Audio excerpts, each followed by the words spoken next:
Le don de parler diverses langues. Ralph Challis. Chapitre 3. Le deuxième texte de Luc. Acte 10, verset 46. Dans le contexte des versets 43 à 48 et en rapport avec Acte 11, versets 15 à 18.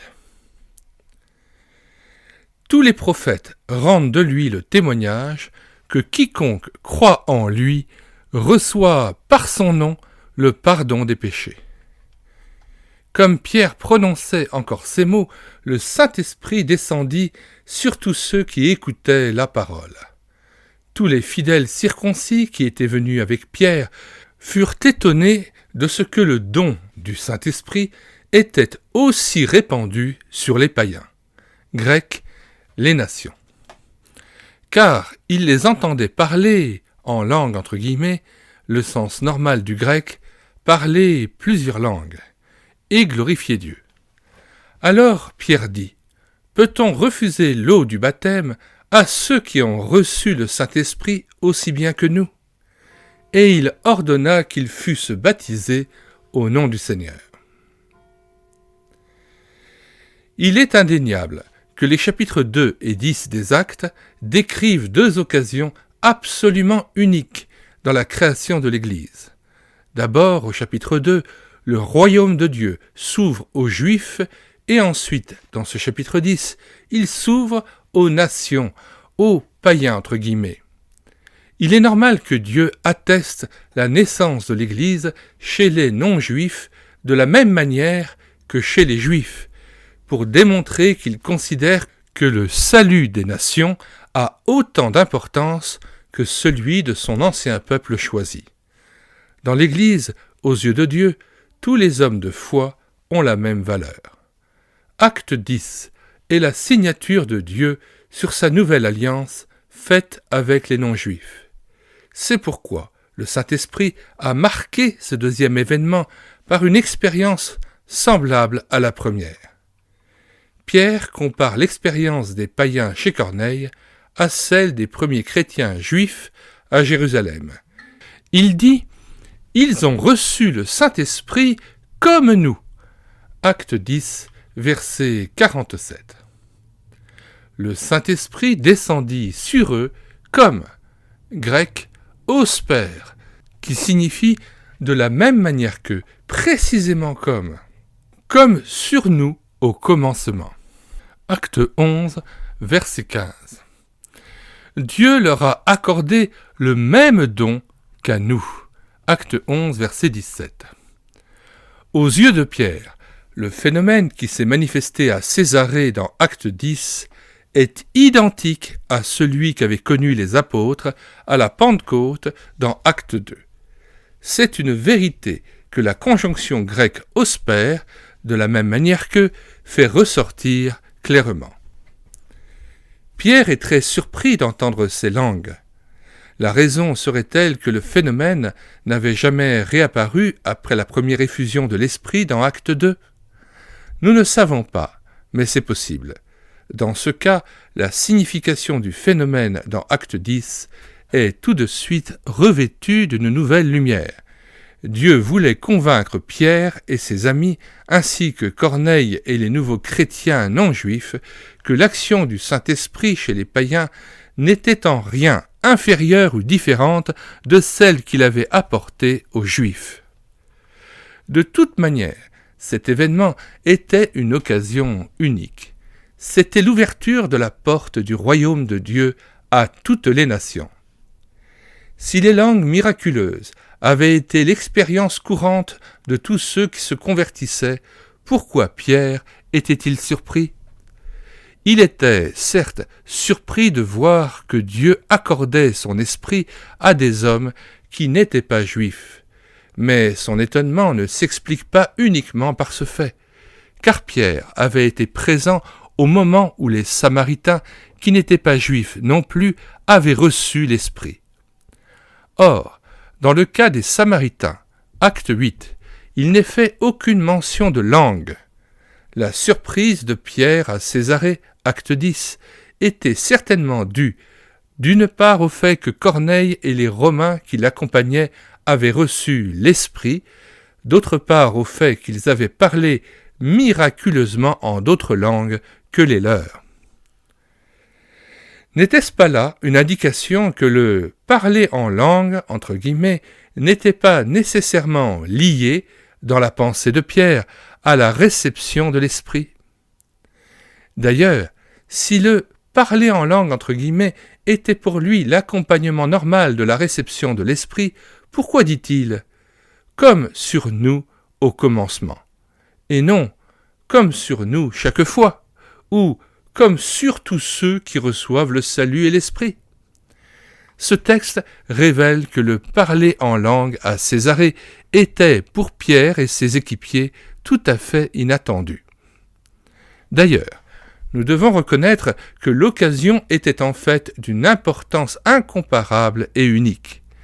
Nous ne pouvons pas conclure, à partir de ce texte, que les langues miraculeuses étaient un signe courant, soit du salut, soit de la réception de l'Esprit, qui sont de toute manière indissociables l'un de l'autre.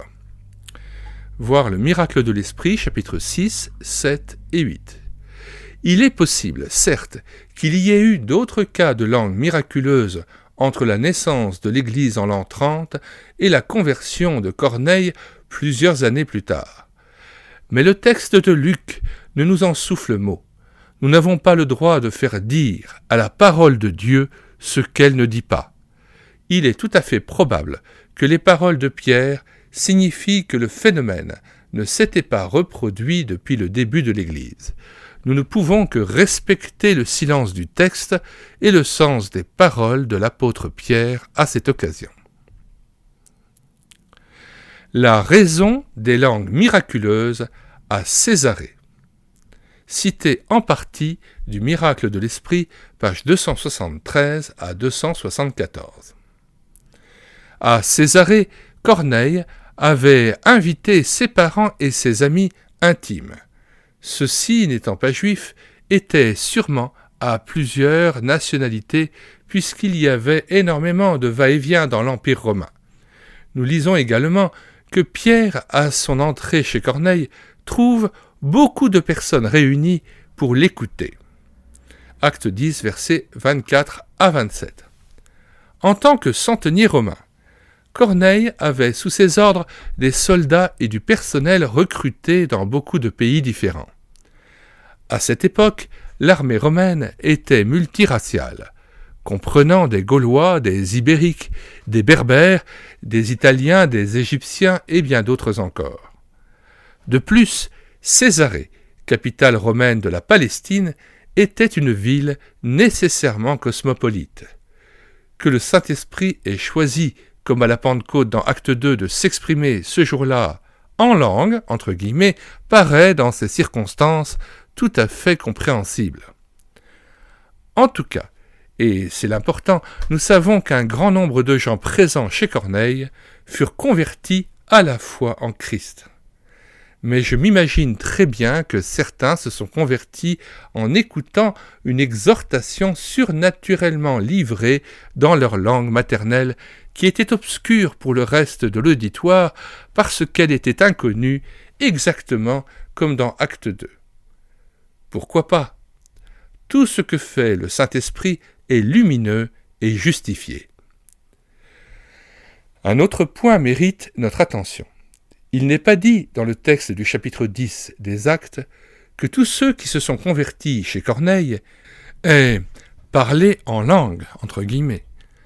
Il est certes possible qu'ils l'aient tous fait, mais nous lisons que Pierre et ses amis les entendirent parler en langue et glorifier Dieu. Je veux bien croire, évidemment, que ceux qui parlaient en langue glorifiaient Dieu. Pourtant, le texte ne dit pas que tous ont glorifié Dieu en langue, mais qu'ils, le texte ne dit même pas tous, parlaient en langue et glorifiaient Dieu. Il est donc possible d'entendre par ce texte qu'il s'agissait de deux phénomènes distincts. Certains des assistants ont parlé en langue alors que d'autres ont glorifié Dieu, en une langue commune, soit en grec, soit en latin, c'est-à-dire en prophétisant. Je n'insiste pas sur cette interprétation. Pourtant, elle s'accorde très bien avec le texte du chapitre 19 des Actes, que nous allons bientôt examiner, où nous lisons que les 12 hommes à Éphèse parlaient en langue et prophétisaient. Acte 19, verset 6. Là, il s'agit indéniablement de deux choses bien différentes, car Paul lui-même fait une distinction très nette entre les deux dans 1 Corinthiens 14. Cela rejoint la description du chapitre 2 des Actes, car là, bien que les disciples aient effectivement parlé en langue, verset 4, Pierre explique l'incident, versets 16 à 21, en citant le prophète Joël qui avait prédit que les serviteurs et les servantes de Dieu prophétiseraient. Acte 2, verset 18. Il est plus que probable, vu l'usage que Pierre fait de cette prédiction, que ses premiers disciples à Jérusalem ont non seulement parlé en langue, entre guillemets, ce jour-là, mais ont aussi prophétisé. De toute façon, bien qu'il soit certain, selon la construction grammaticale grecque dans Acte 2, verset 4, que tous furent remplis du Saint-Esprit, il est moins sûr que tous aient parlé en langue. Une chose est indéniable, puisque Luc ne nous donne aucune description ni définition des langues qui ont eu lieu dans la maison de Corneille, nous devons interpréter Acte 10 à la lumière du chapitre 2, parce que ce dernier passage est plus complet et plus clair. Si les langues du chapitre 10 avaient été un autre genre ou un nouveau phénomène, Luc nous l'aurait certainement dit. S'il ne le dit pas, c'est incontestablement parce que, pour lui, comme pour ses lecteurs de l'époque, la chose était parfaitement claire. Ayant déjà décrit le phénomène en détail une fois, il ne voit pas la nécessité de se répéter. Fin du chapitre 3. Pages 49 à 52.